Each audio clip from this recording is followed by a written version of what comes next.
their insights from today's LEDAC meeting with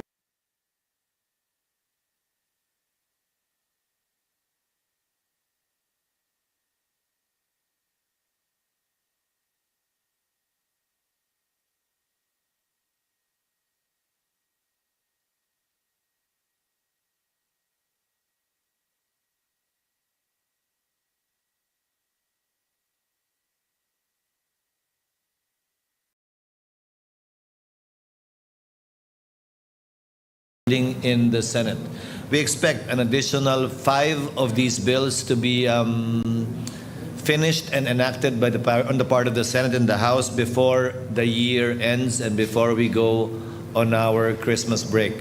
When we resume, we expect to be able to pass on the part of the Senate about 3 to 5 more of these measures, totaling therefore an additional 13 before we go on formal break and end the 19th Congress.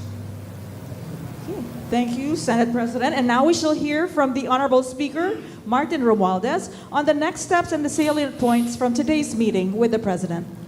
On behalf of the House of Representatives, we are very, very pleased to announce that we have reported to the President and to the LEDAC Council that, again, the House of Representatives has accomplished all but 2 of the priority legislative measures labeled as priority, and we are confident that before the year ends, we shall have finished all by December or 6 months in advance.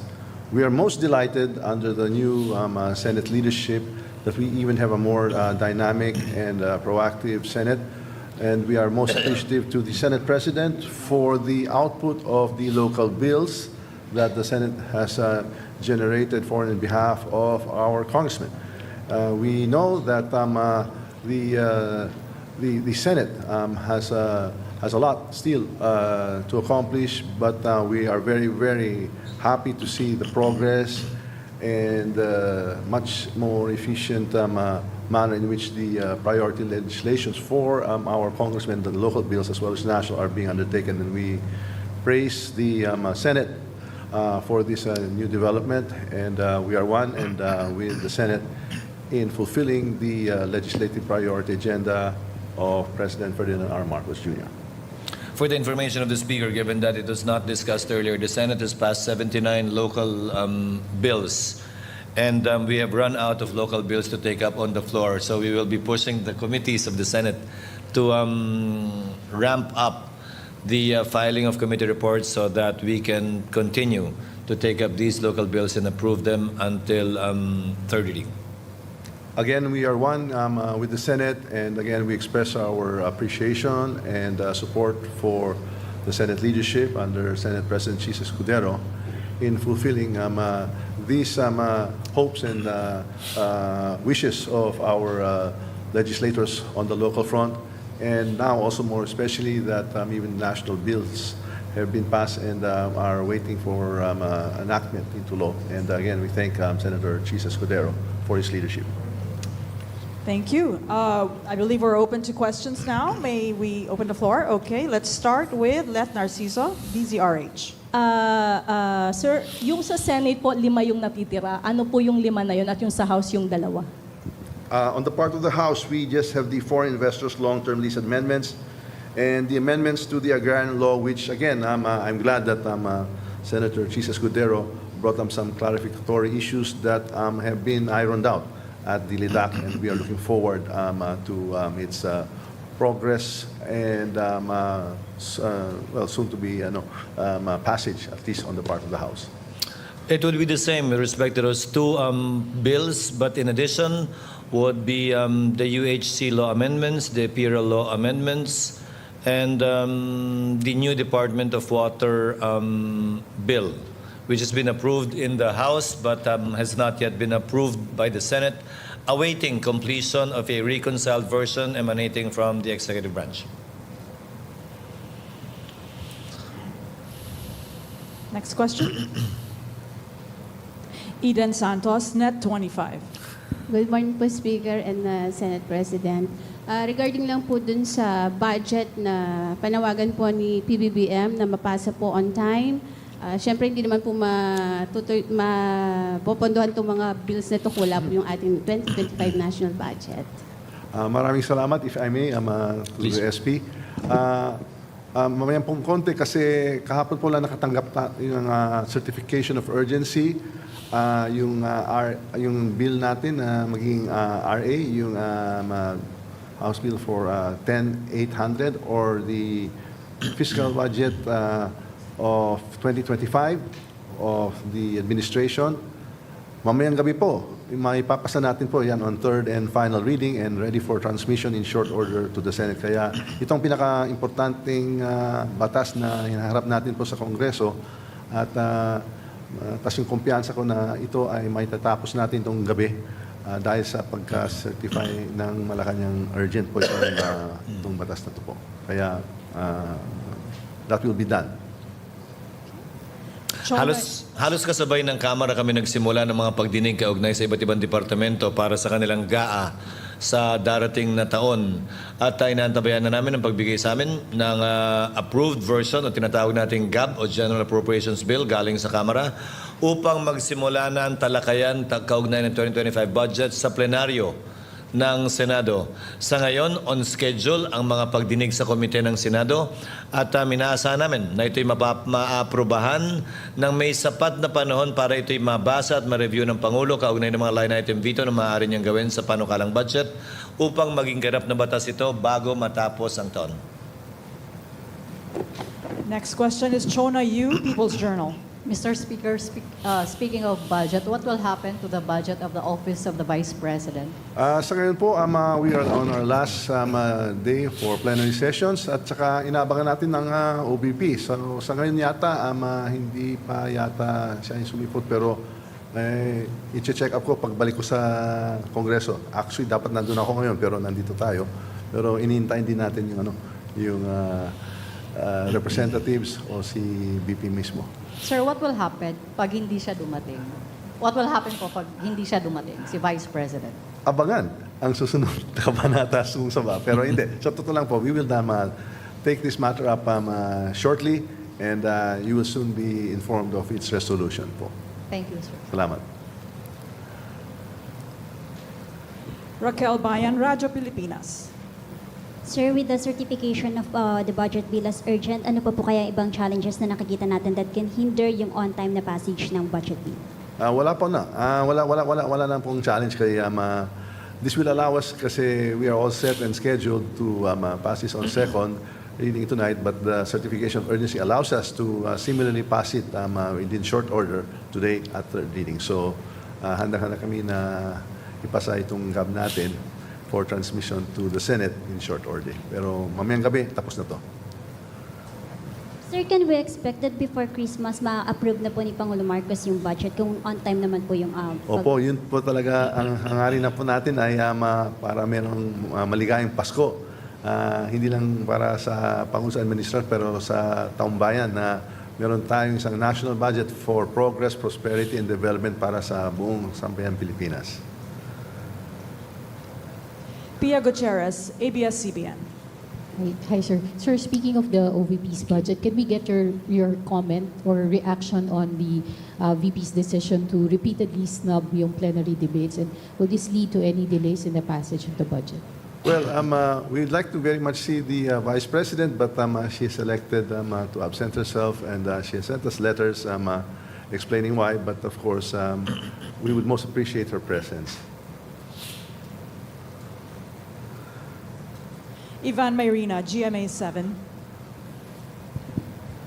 Sorry again about the Vice President. Like she said, she has repeatedly chosen to snub the hearings of the budget, and as a result, some members of the House are saying that if she doesn't want to fulfill her duties as Vice President, they can call for her just to give up the post or just resign. What are your thoughts on this, Speaker?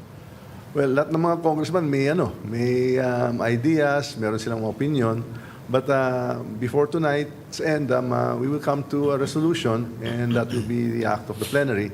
So instead of listening to individual opinions or comments, as you know, in Congress, we act in a consensus, as a consensus body, and as collegiate body rather. And so we will deal with that as soon as you allow us to leave this press con, so we can return back to normal programming. But we are very, very delighted to have this opportunity. Maraming salamat sa paglilinig nating ulat sa magandang unahin dyan sa LEDAC kanina po. Kasama natin ang mahal na Presidente, President Ferdinand Marcos Jr. LEDAC-related question. Of course, these are priority measures you discussed at the LEDAC meeting this morning. Ano ho kaya ang pwede nyo ma-share sa taong bayan kung ano sa mga priority measures na ito ang top of the list? Kumbaga, priority of priorities. Well, obviously, the number one is still the national budget. That is the mother of all legislation, where all the initiatives, programs, and, how the economy will be, reinvigorated or to make it move forward for everyone's benefit. Concomitant to that are other legislations that we have a whole gamut of them. I do not know where to begin. Kasi may 64 dito, pero I find them almost equally important, but we passed just about all. So I don't know where to begin other than the fact that I can give you the 64 priority legislations. I will maybe defer to the Senate President because some of the senators like to say that they are more deliberate on this. So baka they have something more, they prioritize some of the legislation. But in our case, we have taken them as a whole. And as we've already reported, we have passed this way in advance of schedule, taking it as a whole bundle host. But kasi mas marami din tayo makaka-deliberate kasi mas marami, 300 kami. Kaya we can actually, kaya natin tutukan talaga. Pero the Senate may appear to be more deliberate in its actions because they only have 24 senators to work on it. But we always defer, and actually in practice we usually even concur with Senate versions on matters and in order of the priorities. So I think I'll defer for this moment to the Senate President on what he determines or what he feels are top priorities. The list of priority measures approved by LEDAC was actually an accumulation of both proposed legislation coming not only from the executive but also members of the Senate and Congress. So these are the priorities of both Congress and the executive. And the Speaker is correct. We are supposed to be 24, now only 23. So we have less people doing the same job that 300 members of Congress are doing. In fact, every member of the Senate has more than 2 committees to chair. Some members even chair as many as 4 committees. So given time and motion studies and given human limitations, we simply cannot do it as fast as the House does it, given available manpower to the Senate and to members of the Senate. But all of these are considered priorities. That's why we were able to proceed with respect to these bills, 12 of them in fact, 5 enacted into law, 7 ready for the signature of the President in a span of 26 session days. Minus pa yung mga baha at pag-ulan na kinaharap natin itong nagdaang mga buwan. So we have about 41 remaining session days until the 19th Congress ends. We hope to be able to maximize it by way of passing most of these laws, including the advocacies at the local level of our friends and colleagues in the House, as well as those from members of the Senate. We have room for one more question. Okay, Christian Isores, Radio 630. To SP Chiz po, how can we assure the public po that the budget will be passed sa tamang timeline po sa Senate plenary given na may mga upcoming pa pong malalaking hearing din sa Senate like yung case po ni Pastor Quiboloy? I throw the question back at you. Has it ever not been passed by the Senate on time, regardless of which year? It has always been passed by the Senate in time before we go on recess. But to address your question directly, the Senate has entered into a G2G agreement with the PICC whereby we were able to add or get 5 rooms because we only have 6 in the Senate to enable members of the Senate chairing the various committees to be able to do their respective hearings without affecting the budget process that we are currently undertaking. Thank you, sir. Any final words? This is quite historic to have both the Speaker and the Senate President here. Any final words, sirs? Again, we welcome the leadership of Senate President Chiz Escudero leading the Senate, making it even a more dynamic institution and one that has established more cohesion and coordination with the House. Thus, having an optimum output right now in terms of legislation both at the national and local levels. So we look forward to working further with our colleagues in Congress at the Senate level under the leadership of Senator Chiz Escudero in pursuit of President Ferdinand R. Marcos' priority legislative agenda. Maraming salamat po sa inyo lahat.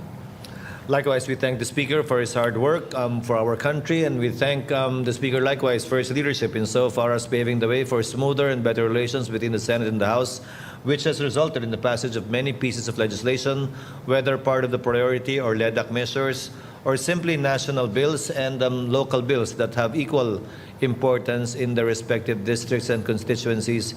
It will be able to help and serve. As I was mentioning earlier, for example, we need to still pass the extension of the IBC 13 Charter. We still need to pass the NHA Charter renewal. We need to pass the PISAM Charter renewal, because all of these will be lapsing by next year. So, although not included in the priority list of legislations, these are important bills, nevertheless, that needs congressional action. Again, thank you and good morning. Thank you so much, Senate President Escudero and Speaker Romualdez. And maraming salamat Malacañang Press Corps. This concludes our press briefing. Thank you. Salamat. Thank you, sir. Good luck.